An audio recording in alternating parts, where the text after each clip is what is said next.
उन्हाळी धमाका offer Shri Vinayak wheels private limited Kudal. सुझुकीच्या दुचाकी खरेदीवर आता मिळवा विक्रमी लाभ. ग्राहकांसाठी घेऊन आलो आहोत विशेष उन्हाळी सवलती, आकर्षक फायनान्स योजना, गाडीच्या किमतीवर 100% कर्ज उपलब्ध, नो हायपोथिकेशन सुविधेसह, व्याजदर फक्त 5.99% पासून सुरू. ऑफर 1 एप्रिल ते 30 एप्रिल 2026 पर्यंत वैध. नियम व अटी लागू. निष्ठेच्या गोष्टी सांगणारे माजी आमदार वैभव नाईक मंत्री उदय सामंत भाजप प्रदेशाध्यक्ष रवींद्र चव्हाणांना किती वेळा भेटले हे ऑन रेकॉर्ड आहे.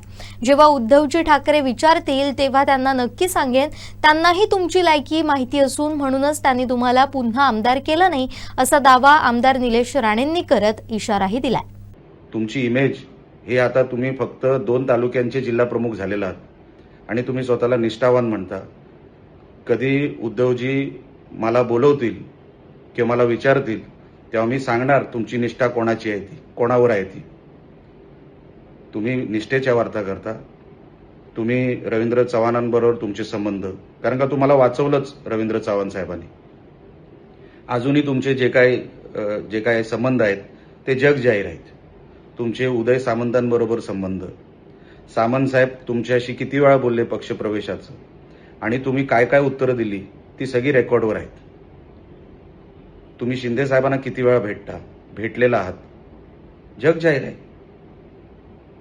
म्हणून तुम्हाला उद्धवजींनी आमदार केला नाही आणि सन्माननीय अंबादास दानवे यांना केला, कारण का त्यांना तुमची एकतर लायकी माहिती आहे, तुमची कुवत माहिती आहे. तुम्ही त्या सभागृहात जाऊन काही करणार नाही, काही उपयोग होणार नाही. आणि स्वतःच तुम्ही गेलात मुंबईला आणि पत्रकारांच्या समोर सांगितलं की मला आमदारकी नको. अरे बाबा, ती तुम्हाला मिळणारच नव्हती, तुमची पात्रताच नाही. हे उद्धवजींनी पण ओळखलं.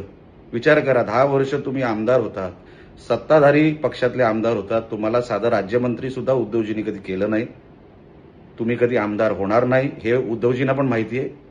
आणि म्हणून आमदारकीचा जो काय विषय असतो तो तुमच्या गळ्यात टाकून काय उपयोग, पक्षालाही काय उपयोग नाही. कारण का तुम्ही सगळ्या बाबतीत फेल गेलेलात. जिल्ह्यामध्ये तुमची मान्यता नाही. तुम्ही फक्त 2 तालुक्याचे जिल्हा प्रमुख.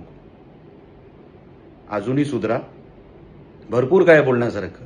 आणि मी तर तुम्हाला तुमचे आभारच मानलेत की बरं झालं तुम्ही हा विषय काढला, म्हणजे आम्हाला त्या मानेकरबद्दल बोलण्याची संधी मिळाली. तुमच्या काही विषय जे लोक कदाचित विसरले असतील की महाराजांचा पुतळा कोणी पाडला, तर तो कलंक आपल्याच जिल्ह्यात राहतो. त्याच्यावरती फक्त इन्क्वायरी बसली नाही म्हणून तो बाहेर मोकाट फिरतो. हेही लोकांना सांगण्याची संधी मला तुम्ही दिलीत, त्याबद्दल मी परत एकदा तुमचे आभार मानतो. पण काहीतरी विधायक करा, सामाजिक करा, जिल्ह्याचं नाव होईल असं काहीतरी करा, एवढीच या निमित्ताने मी आपल्याला विनंती करतो.